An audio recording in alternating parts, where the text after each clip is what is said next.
Good morning. So today we'll be starting a new subject. I'll be handling international business and we're going to start the first module of international business.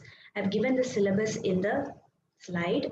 So in the first module, we'll be discussing the meaning and definition of international business, the modes of entry into international business, the scope and importance, benefit, international business environment such as economic environment, political environment, legal environment, cultural and technological environment.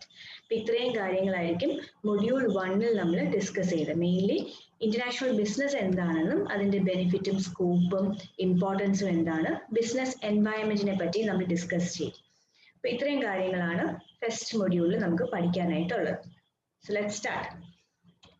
We start with the meaning of international business. എന്താണ് international business? Simple ആയിട്ട് പറയുവാണെങ്കിൽ international business is the process of carrying on business activities beyond national boundaries. അപ്പോൾ നമ്മുടെ കൺട്രിയുടെ ബൗണ്ടറിക്ക് പുറമെ നമ്മൾ business activities carry out ചെയ്യുമ്പോൾ നമുക്കതിനെ international business എന്ന് സിമ്പിൾ ആയിട്ട് പറയാവുന്നതാണ്. So it refers to any business activity which involves the transfer of resources, goods, services, knowledge, skills or information across national boundaries. So ഈ ബിസിനസ് ആക്ടിവിറ്റി നാഷണൽ ബൗണ്ടറിക്ക് പുറത്ത് ചെയ്യുന്നതിന് international business എന്ന് പറയുന്നു. അപ്പോൾ business ആക്ടിവിറ്റിയുടെ ഭാഗമായിട്ട് എന്തൊക്കെ നമുക്ക് ട്രാൻസ്ഫർ ചെയ്യാം? നമുക്ക് റിസോഴ്സസ് ട്രാൻസ്ഫർ ചെയ്യാം. only raw materials or financial resources, whatever it is. Resources can be transferred across borders. Goods, we can produce finished goods and then buy or sell those goods. അപ്പോൾ അങ്ങനെ goods നമുക്ക് transfer ചെയ്യാവുന്നതാണ്. ഇനി services can be provided across borders. ചിലപ്പോൾ educational services ആയിരിക്കും, അല്ലെങ്കിൽ banking services ആയിരിക്കും, അല്ലെങ്കിൽ ടൂറിസം സർവീസസ് ആയിരിക്കും. അപ്പോൾ അങ്ങനത്തെ എന്ത് വേണമെങ്കിലും നമുക്ക് ഇന്റർനാഷണൽ ബിസിനസിന്റെ ഭാഗമായിട്ട് ട്രാൻസ്ഫർ ചെയ്യാവുന്നതാണ്. ചിലപ്പോൾ നോളേജ് ആയിരിക്കും നമ്മൾ ട്രാൻസ്ഫർ ചെയ്യുന്നത്, ചിലപ്പോൾ നമ്മുടെ സ്കിൽസ് ആയിരിക്കും നമ്മൾ ഔട്ട്സോഴ്സ് ചെയ്യുന്നത്. അല്ലെങ്കിൽ നമുക്കുള്ള information will be sharing across national boundary. So we can share resources, goods, services, knowledge and skills as part of a business activity that involves international business. Now, ഈ international business പറയുമ്പോൾ ആ ഒരു സെന്റൻസിൽ നമുക്ക് clear ആണ്, physical goods മാത്രമല്ല നമുക്ക് services also transfer ചെയ്യാവുന്നതാണ്. Banking services, financial services, insurance, education, അങ്ങനത്തെ സർവീസസ് നമ്മൾ അക്രോസ് ബോർഡേഴ്സ് ട്രാൻസ്ഫർ ചെയ്താലും we can call it as international business. International business എന്ന് പറയുന്നതിനെ നമുക്ക് international transactions ആയിട്ട് കൺസിഡർ ചെയ്യണം. Okay, we are dealing in business transactions, so these can also be termed as international transactions.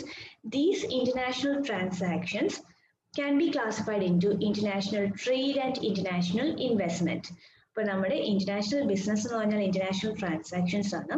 ഈ international ട്രാൻസാക്ഷൻസിനെ തന്നെ it involves both international trade and international investment.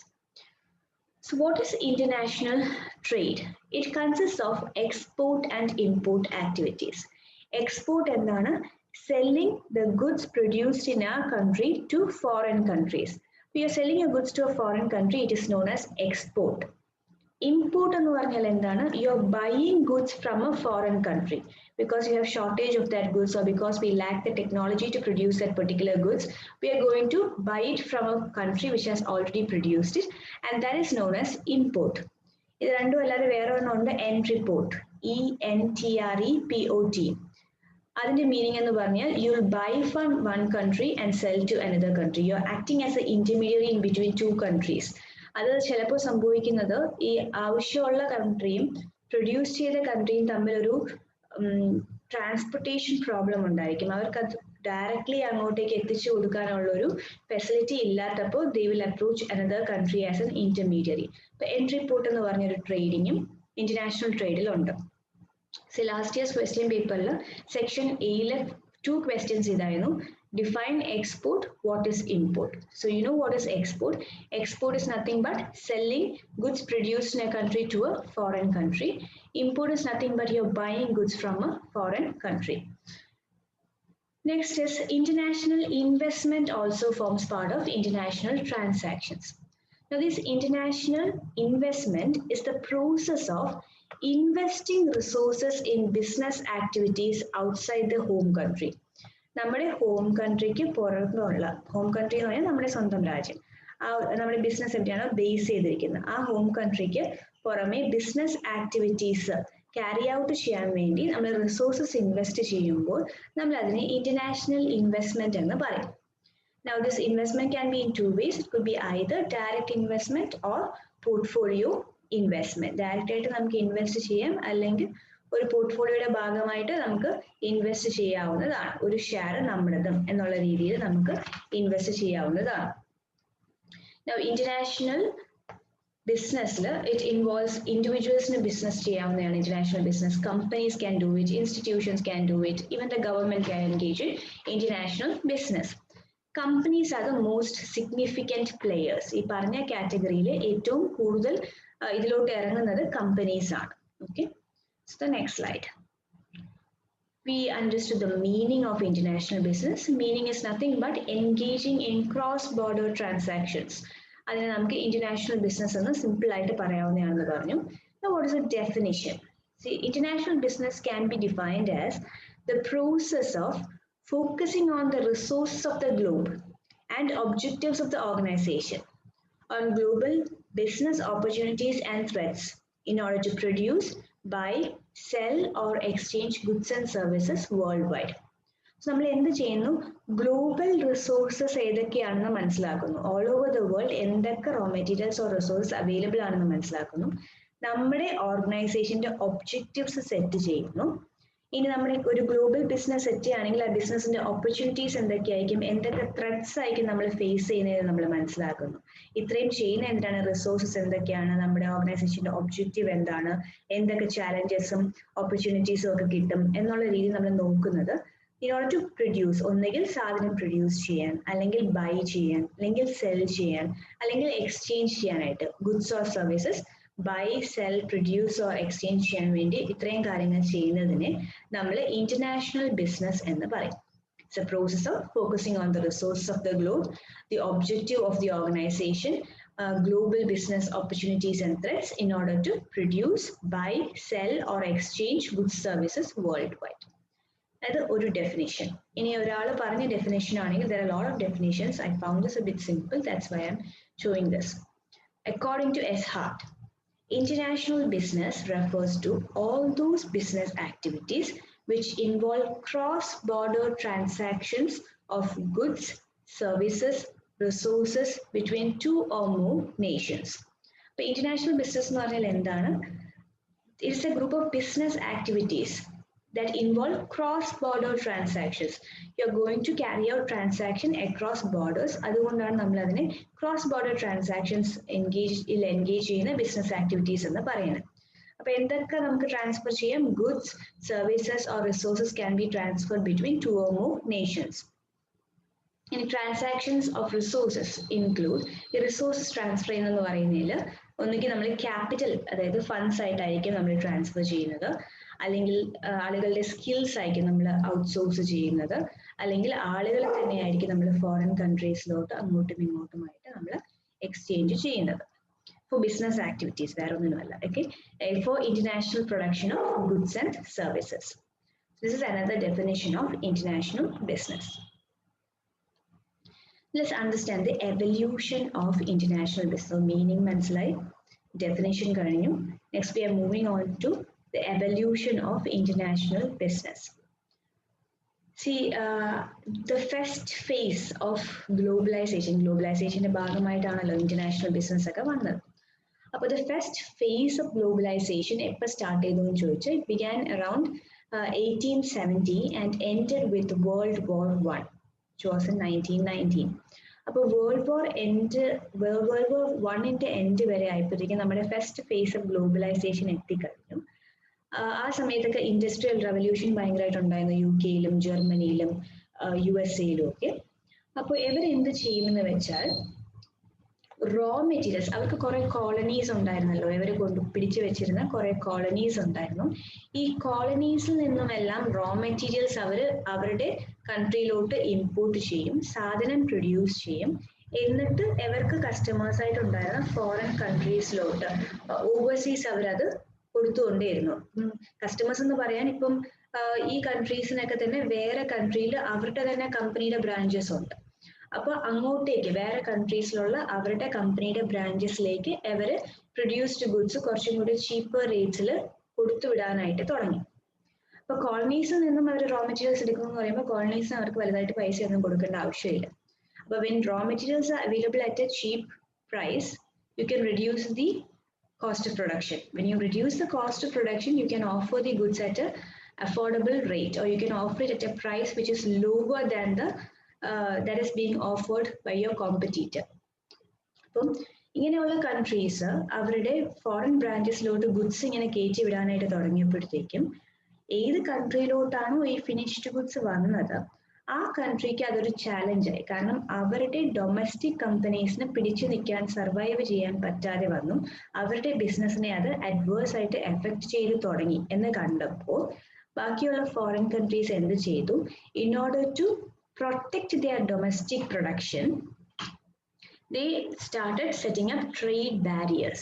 Trade barriers എന്ന് പറഞ്ഞു കഴിഞ്ഞാൽ അവർ കുറേ റെസ്ട്രിക്ഷൻസ് വെക്കാൻ തുടങ്ങി. അങ്ങനെ ചുമ്മാ ഏതെങ്കിലും ഒരു കൺട്രിക്ക് അവരുടെ ഗുഡ്സ് കൊണ്ടുവന്ന് നമ്മുടെ കൺട്രിയിൽ സെല് ചെയ്യാനായിട്ട് പറ്റത്തില്ല.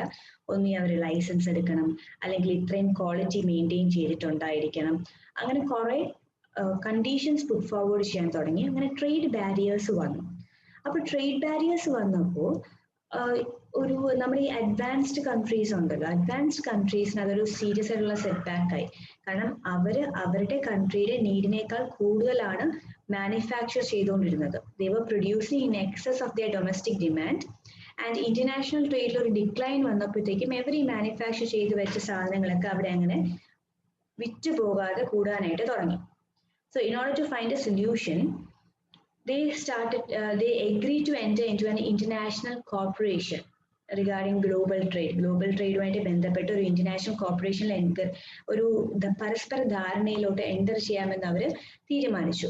അപ്പൊ അതിന്റെ ഭാഗമായിട്ടുള്ള ഡിസ്കഷൻസ് ആണ് നമ്മളെ IMF-ഉം IBRD-യും രൂപീകരിക്കാനായിട്ട് ഒരു ഫൗണ്ടേഷൻ ആയത്. IMF stands for International Monetary Fund. IBRD stands for International Bank for Reconstruction and Development. അത് ഇപ്പോഴത്തെ വേൾഡ് ബാങ്കിന്റെ ഒരു ആദ്യത്തെ രൂപമാണ് IBRD, international bank for reconstruction and development. Popularly നമ്മൾ അതിനെ വേൾഡ് ബാങ്ക് എന്ന് തന്നെയാണ് വിളിക്കാറ്. അപ്പൊ ഈ രണ്ട് ഇൻസ്റ്റിറ്റ്യൂഷൻസ് വന്നു. ഇനി അതിനുശേഷം ഒരു പ്രൊലോങ്ഡ് റിസഷൻ വന്നായിരുന്നു. വേൾഡ് വാർ 2-ന് മുമ്പ് വെസ്റ്റേൺ കൺട്രീസിലൊക്കെ റിസഷൻ ഉണ്ടായിരുന്നു.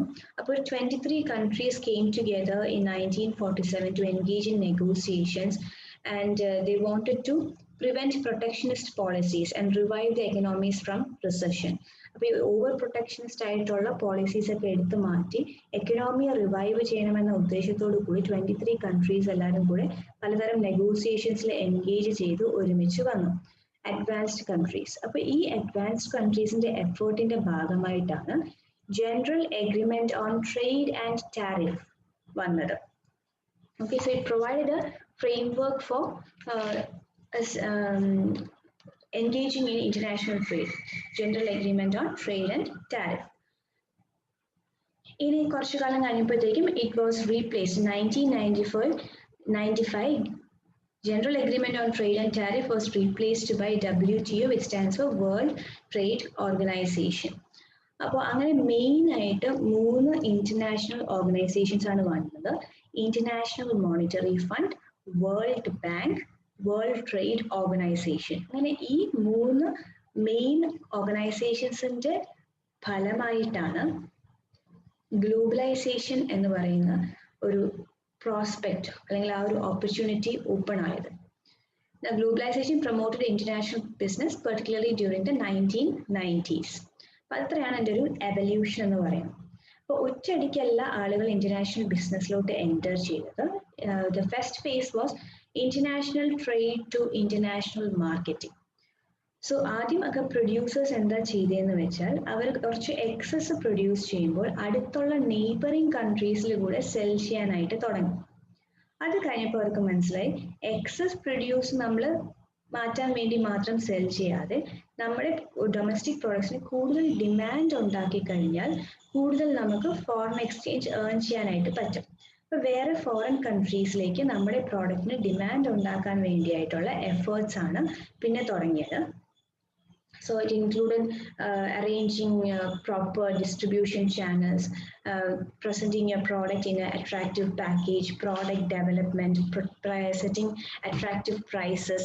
അപ്പോൾ അങ്ങനെ കുറേ കാര്യങ്ങളിൽ ഫോക്കസ് ചെയ്തുകൊണ്ട് സാധനത്തിന്റെ ഡിമാൻഡ് കൂട്ടി നമ്മുടെ അടുത്തുള്ള കൺട്രീസ് മാത്രമല്ല ദൂരെയുള്ള കൺട്രീസും നമ്മുടെ സാധനം അന്വേഷിച്ച് വരാനായിട്ട് നമ്മൾ ഇന്റർനാഷണൽ മാർക്കറ്റിംഗിൽ എൻഗേജ് ചെയ്തു. So it was first international trade, which later on changed to international marketing. In international marketing എന്ന് പറഞ്ഞപ്പോൾ നമ്മൾ പ്രൊഡ്യൂസ് ചെയ്ത് നമ്മുടെ ഹോം കൺട്രി പ്രോഡക്ട്സിന് പുറത്ത് ഡിമാൻഡ്സ് ഉണ്ടാക്കുക, അതിലാണ് ഫോക്കസ് ചെയ്തത്. കുറച്ചു കാലം കഴിഞ്ഞപ്പോൾ international marketing shifted to international business. അതായത് നമ്മുടെ കൺട്രിയിലെ പ്രോഡക്ട്സ് മാത്രം പുറത്തേക്ക് കൊടുത്തുവിടുക എന്നുള്ളൊരു കോൺസെപ്റ്റിൽ നിന്ന് മാറി ഫോറിൻ കൺട്രീസിന്റെ ഡിമാൻഡ്സ് എന്താണെന്ന് നമ്മൾ അന്വേഷിച്ച് തുടങ്ങി. അവിടുത്തെ അവൈലബിലിറ്റി ഓഫ് റോ മെറ്റീരിയൽസ് എന്താണെന്ന് മനസ്സിലാക്കി തുടങ്ങി. എന്നിട്ട് ഫോറിൻ കൺട്രിയിലെ ആളുകളുടെ നീഡ്സിന് കേറ്റർ ചെയ്യുന്ന രീതിയിൽ ഫോറിൻ കൺട്രി തന്നെ പോയി നമ്മൾ സാധനങ്ങൾ പ്രൊഡ്യൂസ് ചെയ്ത് തുടങ്ങി. അങ്ങനെയാണ് ഇന്റർനാഷണൽ ബിസിനസ്സിലോട്ട് വന്നത്. സോ ആദ്യം ഡൊമസ്റ്റിക് പ്രോഡക്ട്സ് മാത്രമായിരുന്നു, അടുത്തുള്ള നെയ്ബറിംഗ് കൺട്രീസിന് കൊടുത്തു. അത് കഴിഞ്ഞ് നമ്മുടെ പ്രോഡക്റ്റിനെ നമ്മൾ മാർക്കറ്റ് ചെയ്ത് കൂടുതൽ കൺട്രീസിനെ നമ്മൾ നമ്മുടെ പ്രോഡക്റ്റിന് ഡിമാൻഡ് ഉണ്ടാക്കി തുടങ്ങി. അത് കഴിഞ്ഞപ്പോൾ നമ്മൾ വേറെ കൺട്രി തന്നെ പോയി അവിടെ തന്നെ യൂണിറ്റ്സ് സെറ്റപ്പ് ചെയ്ത് അവിടുത്തെ ഡിമാൻഡ്സ് മീറ്റ് ചെയ്ത് തുടങ്ങി. അങ്ങനെയാണ് സ്ലോലി ഇന്റർനാഷണൽ ബിസിനസ്സിലോട്ട് വന്നത്. So that is with regard to the evolution of international business. Next, we are going to see the scope of international business. എന്താണ് international businessന്റെ scope എന്ന് പറയുന്നത്? We will be discussing the scope, then the stages of internationalization and the features of international business in today's class. Next one is scope of international business. Numbering കുറച്ച് തെറ്റാണ്. ആ first sentence just common sentence ആണ്, അത് കഴിഞ്ഞിട്ടാണ് numbering start ചെയ്യുന്നത്. അപ്പോൾ നമുക്ക് international business എന്ന് പറഞ്ഞാൽ it's not simply international trade. You are not just engaging in buying and selling of goods and services. There is more to it. അപ്പം what are the different forms of international business? First one is merchandise export and import. You are going to sell tangible goods or buy tangible goods. Tangible goods നമുക്കറിയാം, goods which have got a physical form, those goods which we can touch, see, etc. അപ്പോൾ അങ്ങനെ നമ്മൾ finished പ്രോഡക്ട്സിനെ എക്സ്പോർട്ടും ഇമ്പോർട്ടും ചെയ്തുകൊണ്ട് international business engage ചെയ്യാം. രണ്ടാമത്തെ service exports and imports. You going to engage in providing services. You are not manufacturing products but you are providing services. So you can export your services or you can import services from foreign countries. So you're dealing in intangibles such as tourism, education, financial services, etc. These do not have a physical form. That is why we call it as intangibles. Third one is you can engage in licensing and franchising. Licensing കൂടുതലും ബിവറേജസിന്റെ കേസിലാണ് വരുന്നത്. Licence എടുത്തിട്ട് വിൽക്കാവുന്നുള്ളത്. അത് Pepsi, Coca Cola ഒക്കെ examples ആണ്. ഇനി franchising കൂടുതലും food ചെയിൻസിന്റെ ആ ഒരു ഏരിയയിലാണ് നമ്മൾ കൂടുതലും കാണുന്നത്. ഫ്രാഞ്ചൈസിങ് എന്ന് പറഞ്ഞാൽ ഒരാൾ അത് ഓൾറെഡി എസ്റ്റാബ്ലിഷ് ചെയ്തു, നമ്മൾ അവരുടെ കയ്യിൽ നിന്നും പെർമിഷൻ എടുത്തിട്ട് അവരുടെ അതേ രീതിയിലുള്ള ഔട്ട്ലെറ്റ്സ് എവിടത്തെ ഇപ്പം മെക്ഡോണൾഡ്സ് ആയാലും KFC ഒക്കെ ആയാലും ഫ്രാഞ്ചൈസിന്റെ എക്സാമ്പിൾസ് ആണ്. അവരുടെയൊക്കെ ഔട്ട്ലെറ്റ്സ് ഒരുപോലെ ഇരിക്കും. അവരുടെ ആ ഒരു ഫോളോ ചെയ്യുന്ന ആ ഒരു പാറ്റേൺ, ആ ഒരു കളർ കോർഡിനേഷൻ ആയാലും ആ പ്രോഡക്റ്റ് നമ്മൾ സെർവ് ചെയ്യുന്ന ആ ഒരു രീതി ആയാലും എല്ലാം ഒരുപോലെ ആയിരിക്കും. അങ്ങനെയുള്ളത് ഫ്രാഞ്ചൈസിങ് എന്ന് നമ്മൾ പറയും. So we can engage in licensing and franchising as part of international business. പിന്നെ foreign investments. You can invest your financial resources in the shares of financial securities of foreign companies. അതിനെ നമ്മൾ foreign investments എന്ന്, portfolio investment എന്ന് പറയും. Direct investment ആണെങ്കിൽ നമ്മൾ വേറൊരു കൺട്രിയിൽ approach ചെയ്യുന്നു, അവിടുത്തെ ഡിമാൻഡ്സ് മനസ്സിലാക്കുന്നു, അതിന് വേണ്ടിയിട്ട് നമ്മൾ അവിടെ ഒരു ബിൽഡിംഗ് കൺസ്ട്രക്ട് ചെയ്ത് മെഷീനറീസും ബാക്കി ആവശ്യമുള്ള സാധനങ്ങളെല്ലാം വാങ്ങിച്ചു വെച്ച് ആളുകളെ എംപ്ലോയ് ചെയ്ത് പ്രൊഡക്ഷൻ ആക്ടിവിറ്റീസിൽ എൻഗേജ് ചെയ്യുന്നു. അപ്പോൾ ഫോറിൻ ഇൻവെസ്റ്റ്മെന്റ്സ് വഴിയായിട്ട് നമുക്ക് ഇന്റർനാഷണൽ ബിസിനസ്സിൽ എൻഗേജ് ചെയ്യാവുന്നതാണ്. These are different forms. This is the scope of international business. Next is the stages of international business. ഏതൊക്കെ സ്റ്റേജസിലൂടെയാണ് ഇന്റർനാഷണൽ ബിസിനസ് കടന്നു പോകുന്നത്? ഫസ്റ്റ് വൺ ഡൊമസ്റ്റിക് കമ്പനി ആയിട്ട് തന്നെയാണ്. അതായത് domestic company is A company that that limits its operations, mission, and vision to the national political boundaries. നമ്മുടെ കൺട്രിയുടെ ബൗണ്ടറിക്ക് ഉള്ളിൽ നിന്നുകൊണ്ട് നമ്മൾ സാധനം പ്രൊഡ്യൂസ് ചെയ്യുകയും ആ ഒരു രീതിക്ക് ബൗണ്ടറിക്ക് അകത്ത് തന്നെ നമ്മുടെ ബിസിനസ് ആക്ടിവിറ്റീസ് ഒതുക്കുകയും ചെയ്യുകയാണെങ്കിൽ നമ്മൾ അതിനെ ഡൊമസ്റ്റിക് കമ്പനി എന്ന് പറയും. So they do not have any intention of extending their business activities across borders. വേറൊരു കൺട്രീനെ അപ്രോച്ച് ചെയ്യണമെന്നോ അവിടെ സെൽ ചെയ്യണമെന്നോ അവിടെ നിന്ന് ബൈ ചെയ്യണമെന്നോ ഒരു ഇന്റൻഷൻ ഇല്ലാത്തതാണ് domestic company. So in case they have excess products than what the demand requires, അവർക്ക് ഡിമാൻഡിനേക്കാൾ കൂടുതൽ അവർ പ്രൊഡ്യൂസ് ചെയ്യുന്നുണ്ടെന്നുണ്ടെങ്കിൽ they will go in search of new markets. New markets എന്ന് പറയുന്നത് ഡൊമസ്റ്റിക് മാർക്കറ്റ്സ് ആണ് അവരോട് ഉദ്ദേശിക്കുന്നത്. അല്ലെങ്കിൽ അവർ ന്യൂ പ്രോഡക്ട്സ് ചിലപ്പോൾ ഡെവലപ്പ് ചെയ്യും. കൂടുതൽ പ്രോഫിറ്റ്സ് ഒക്കെ ഉണ്ടെന്നുണ്ടെങ്കിൽ അവരുടെ പ്രോഡക്റ്റ് റേഞ്ചിൽ ഒരു വ്യത്യാസം വരുത്തും. അല്ലെങ്കിൽ ബെറ്റർ ടെക്നോളജിയിലായിരിക്കും അവർ ഇൻവെസ്റ്റ് ചെയ്യുന്നത്. ആ രീതിയിലൊക്കെയാണ് അവർ എക്സ്പാൻഡ് ചെയ്തുകൊണ്ടിരിക്കുന്നത്. അപ്പോൾ they do not think of engaging in trade outside the country. Stage 2 എന്ന് പറഞ്ഞാൽ ഇന്റർനാഷണൽ കമ്പനിയാണ്. ഇന്റർനാഷണൽ കമ്പനീസ് എന്ന് പറഞ്ഞാൽ അവരുടെ പ്രൊഡക്ഷൻ ഇവിടുത്തെ ഡൊമസ്റ്റിക് നീഡ്സ് മീറ്റ് ചെയ്ത് പിന്നെ എക്സസ് ആവുമ്പോഴത്തേക്കും they will go in search of international markets. അങ്ങനെയുള്ള ഒരു കമ്പനിയെ നമ്മൾ ഇന്റർനാഷണൽ കമ്പനി എന്ന് പറയും. But they are ethnocentric in nature. ETHNOCENTRIC. Ethnocentric means അവരുടെ ബേസ് കമ്പനി അല്ലെങ്കിൽ അവരുടെ മെയിൻ ഓഫീസ് എന്ന് പറയുന്നത് ഡൊമസ്റ്റിക് കൺട്രിയിൽ തന്നെ ആയിരിക്കും. എന്നിട്ട് അവിടെ നിന്നും സാധനങ്ങൾ മാത്രം വെളിയിലുള്ള കൺട്രീസിലോട്ട് കയറ്റി വിടുന്ന ഒരു ടൈപ്പ് കമ്പനിയാണ് ഇന്റർനാഷണൽ കമ്പനി എന്ന് പറയുന്നത്. അപ്പൊ നമ്മുടെ ഇവിടുത്തെ ഡൊമസ്റ്റിക് പ്രോഡക്റ്റും പ്രൈസും പ്രൊമോഷൻ ടെക്നിക്സും ഒക്കെ തന്നെയാണ് അവർ ഫോറിൻ കൺട്രീസിലോട്ട് എക്സ്റ്റെൻഡ് ചെയ്യുന്നത്. ഇനി stage 3 is multinational company. What they do is that instead of being stuck in the domestic country, they are going to start a new branch in a foreign country. So you're going to engage in business with 2 or more countries. അപ്പം നിങ്ങൾ ഈ കൺട്രിയിൽ മാത്രമല്ല നിങ്ങൾക്കൊരു main office ഉള്ളത്, വേറൊരു കൺട്രിയിലും പോയി നിങ്ങൾ office, branch, subsidiary ഒക്കെ സെറ്റ് ചെയ്യുമ്പോൾ നമ്മൾ അതിനെ MNC എന്ന് പറയും. അപ്പോൾ ഓരോ കൺട്രിയുടെയും നീഡ്സ് അനുസരിച്ചായിരിക്കും നമ്മൾ പ്രൊഡക്ഷൻ ക്യാരി ഔട്ട് ചെയ്യുന്നത്. അപ്പൊ ഇപ്പോൾ ഒരു ഫുഡ് ഔട്ട്ലെറ്റ് ആണെന്ന് ഇരിക്കട്ടെ. അപ്പൊ ഇവിടെത്തെ ഫുഡ് ഔട്ട്ലെറ്റ് ആകുമ്പോഴത്തേക്കും നമ്മൾ അതിന് നമ്മുടേതായ രീതിയിലുള്ള റെസിപ്പീസ് ഒക്കെ വെച്ചിട്ട് ഇവിടുത്തെ ആളുകളുടെ ടേസ്റ്റിന് ചേരുന്ന രീതിയിലായിരിക്കും ഫുഡ്സ് നമ്മൾ പ്രൊവൈഡ് ചെയ്യുന്നത്. ഇനി ഇവിടെ ഉള്ള ഒരു ഫുഡ് ഔട്ട്ലെറ്റ് തന്നെ നമ്മൾ പുറത്ത് ഒരിടത്ത് പോയി കഴിക്കുമ്പോഴത്തേക്കും ആ ഒരു പ്രോഡക്റ്റിന്റെ ടേസ്റ്റിൽ ഡിഫറൻസ് വരും. കാരണം the ingredients that they use will change. ഇപ്പം കിറ്റ്കാറ്റ് തന്നെ നമ്മൾ ഇവിടുത്തെ കിറ്റ്കാറ്റും പുറത്തുള്ള കിറ്റ്കാറ്റും കഴിക്കുവാണെങ്കിൽ ടേസ്റ്റിൽ ഡിഫറൻസ് ഉണ്ട്. അപ്പം ഓരോ രാജ്യത്തെയും റോ മെറ്റീരിയൽസ് യൂസ് ചെയ്ത് അവിടുത്തെ ആളുകൾക്ക് ഇഷ്ടപ്പെടുന്ന രീതിയിൽ നമ്മൾ പ്രൊഡ്യൂസ് ചെയ്ത് കൊടുക്കുമ്പോൾ മൾട്ടിനാഷണൽ കമ്പനി ആയിട്ട് നമ്മൾ അതിനെ പറയും. അപ്പൊ ഇപ്പോൾ വെഹിക്കിൾസ് തന്നെ ആയിരിക്കും, ഓരോ കൺട്രിയുടെയും ടെറൈൻ അനുസരിച്ചാണ്. ഇപ്പോൾ ഹില്ലി ഏരിയാസ് ഒക്കെ ഒരുപാടുള്ള ഒരു കൺട്രി ആണെങ്കിൽ അവർ ആ ഒരു രീതിയിലുള്ള വെഹിക്കിൾസ് ആയിരിക്കും പ്രൊഡ്യൂസ് ചെയ്യുന്നത്. പക്ഷെ ആ ഒരു വെഹിക്കിൾ ഇപ്പോൾ കൂടുതലും സിറ്റീസ് ആയിട്ടുള്ള നാരോ റോഡ്സ് ഉള്ള ഒരു ഏരിയയിൽ കൊണ്ടുപോയി നമുക്ക് ആ ടൈപ്പ് കാർ നമുക്ക് സെൽ ചെയ്യാൻ പറ്റില്ല. അപ്പൊ അവരുടെ റോഡ് കണ്ടീഷൻസിനെ മാച്ച് ചെയ്യുന്ന, അവരുടെ ലൈഫ് സ്റ്റൈലിന് മാച്ച് ചെയ്യുന്ന, അവരുടെ ടേസ്റ്റ് ആൻഡ് പ്രിഫറൻസിന് ചേർന്ന് പോകുന്ന ടൈപ്പിൽ നമ്മൾ കാർസ് മാനുഫാക്ചർ ചെയ്താൽ മാത്രമേ വേറൊരു കൺട്രിയിൽ നമ്മുടെ കമ്പനിക്ക് പിടിച്ചു നിൽക്കാനായിട്ട് പറ്റൂ. അപ്പൊ അങ്ങനെ ഓരോ രാജ്യത്തിന്റെയും നീഡ്സ് മനസ്സിലാക്കി അതിനെ കേറ്റർ ചെയ്യുന്ന രീതിയിലുള്ള ഗുഡ്സ് പ്രൊഡ്യൂസ് ചെയ്യുമ്പോഴത്തേക്കും നമ്മൾ അതിനെ മൾട്ടിനാഷണൽ കമ്പനി ആയിട്ട് പറയും. Each country will have different needs, and the company will set up different policies and strategies suitable to the country concerned. Next one, global company ആണ്. ഈ ഗ്ലോബൽ കമ്പനിക്ക് ഒന്നുകിൽ ഒരു ഗ്ലോബൽ മാർക്കറ്റിംഗ് സ്ട്രാറ്റജി ആയിരിക്കും, അല്ലെങ്കിൽ ഒരു ഗ്ലോബൽ സ്ട്രാറ്റജി ആയിരിക്കും. Global marketing strategy എന്ന് പറഞ്ഞാൽ we'll be producing the goods in our country, but our aim is to sell it in different foreign countries. ചിലപ്പോൾ നമ്മുടെ കൺട്രിയിൽ നമ്മളെ പ്രോഡക്റ്റ് അവൈലബിൾ പോലും ആക്കത്തില്ല, പുറത്ത് കൊടുക്കുക എന്നുള്ള ഉദ്ദേശത്തോടു കൂടിയായിരിക്കും നമ്മൾ മാനുഫാക്ചർ ചെയ്യുന്നത് തന്നെ. അതിന് നമുക്ക് ഗ്ലോബൽ കമ്പനി എന്ന് പറയാം. അല്ലെങ്കിൽ നമ്മൾ പല കൺട്രീസിലായിട്ടായിരിക്കും നമ്മുടെ പ്രോഡക്റ്റിന്റെ മാനുഫാക്ചറിങ് ആക്ടിവിറ്റി ക്യാരി ഔട്ട് ചെയ്യുന്നത്. എന്നിട്ട് ഫൈനൽ പ്രോഡക്റ്റ് നമ്മുടെ കൺട്രിയിൽ കൊണ്ടുവന്ന് സെൽ ചെയ്യും. So you will be designing എന്ന് പറയുന്ന ഒരു ആക്ടിവിറ്റി നിങ്ങൾ ഒരു കൺട്രിയിൽ ചെയ്യും, അസംബ്ലിങ് നിങ്ങൾ വേറൊരു കൺട്രി ചെയ്യും, പെയിന്റിങ് നിങ്ങൾ വേറൊരു കൺട്രിയിൽ ചെയ്യും, എന്നിട്ട് എല്ലാം കൂടെ ഫൈനൽ പ്രോഡക്റ്റ് ആകുമ്പോൾ നമ്മുടെ കൺട്രിയിൽ കൊണ്ടുവന്ന് സെൽ ചെയ്യും. അങ്ങനെയും ഗ്ലോബൽ കമ്പനി എന്ന് നമുക്ക് പറയാവുന്നതാണ്. ഇനി നമ്മൾ പലയിടത്ത് വെച്ച് പ്രൊഡ്യൂസ് ചെയ്തിട്ട് നമ്മുടെ കൺട്രിയിൽ അതിനെ കൊണ്ടുവന്ന് മാർക്കറ്റ് ചെയ്യുമ്പോൾ നമ്മൾ അതിനെ പറയുന്ന പേര് ഗ്ലോബൽ സോഴ്സിംഗ് എന്നാണ്. Next one is transnational company.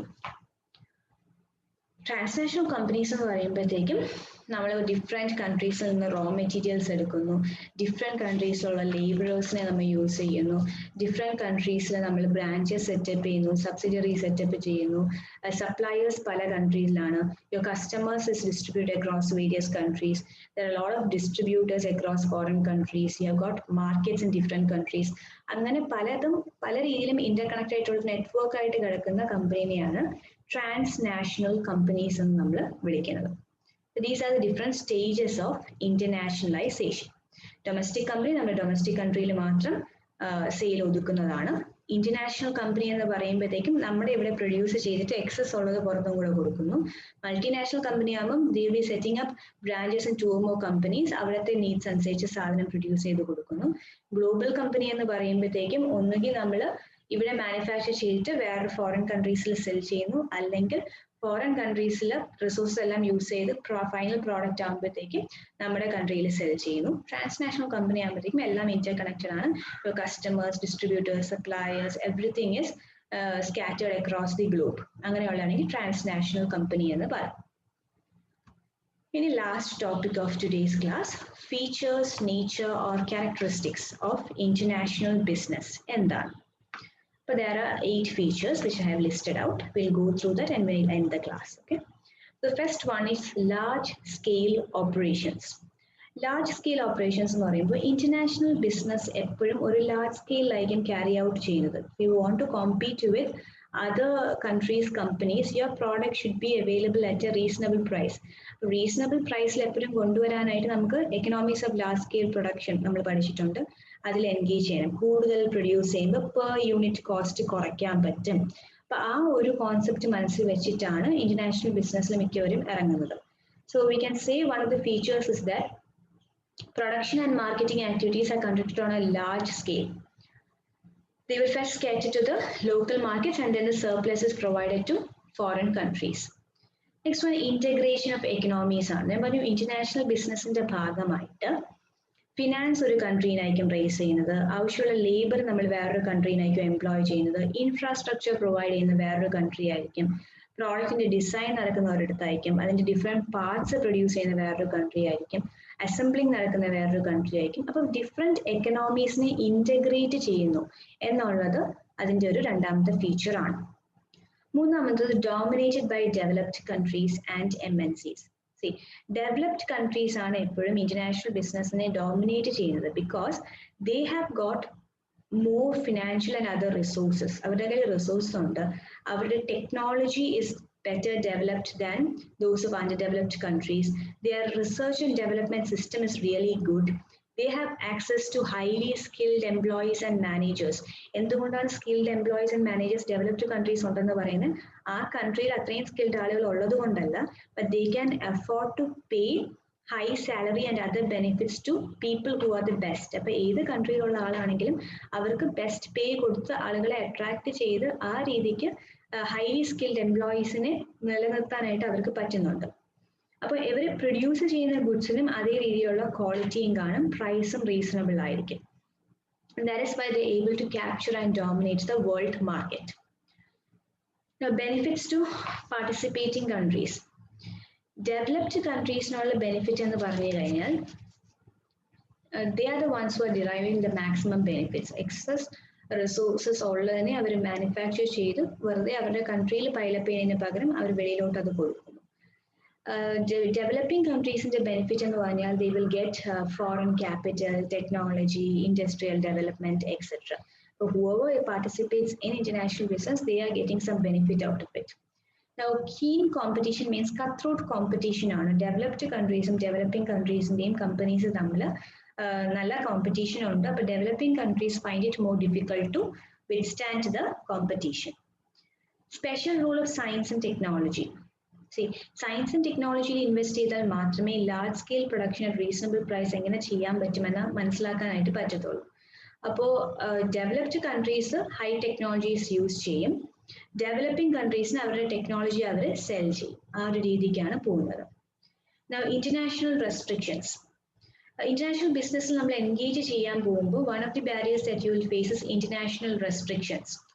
അതിപ്പോൾ ട്രേഡ് ബ്ലോക്സിന്റെ ഫോമിലായിരിക്കാം, ട്രേഡ് ടാരിഫ് ബാരിയേഴ്സ് ആയിരിക്കാം, ഫോറിൻ എക്സ്ചേഞ്ച് റെസ്ട്രിക്ഷൻസ് ആയിരിക്കും. അപ്പോൾ നിങ്ങൾ എക്സ്പോർട്ട് ചെയ്യാൻ നോക്കുമ്പോൾ ആ പ്രോഡക്ട്സിന് കൂടുതൽ ടാക്സസ് ചാർജ് ചെയ്യും ആ പെർട്ടിക്കുലർ കൺട്രി, അല്ലെങ്കിൽ നിങ്ങളോട് ലൈസൻസ് ആവശ്യപ്പെടും, അല്ലെങ്കിൽ ഒരു പെർട്ടിക്കുലർ സ്റ്റാൻഡേർഡ് കീപ്പ് ചെയ്യണം എന്ന് പറയും.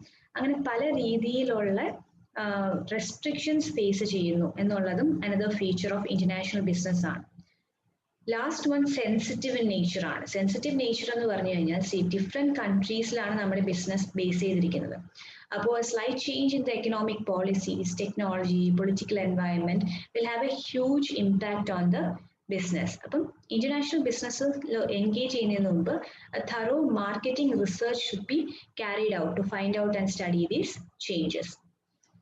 അപ്പോൾ ഇത്രയാണ് features, nature, characteristics of international business. ഇത്രയും ഇന്നത്തേക്ക് മതി. നെക്സ്റ്റ് ക്ലാസ്സിൽ നമ്മൾ importance and benefits of international business എന്താണെന്ന് നമുക്ക് നോക്കാം. So hope this much is clear. Thank U.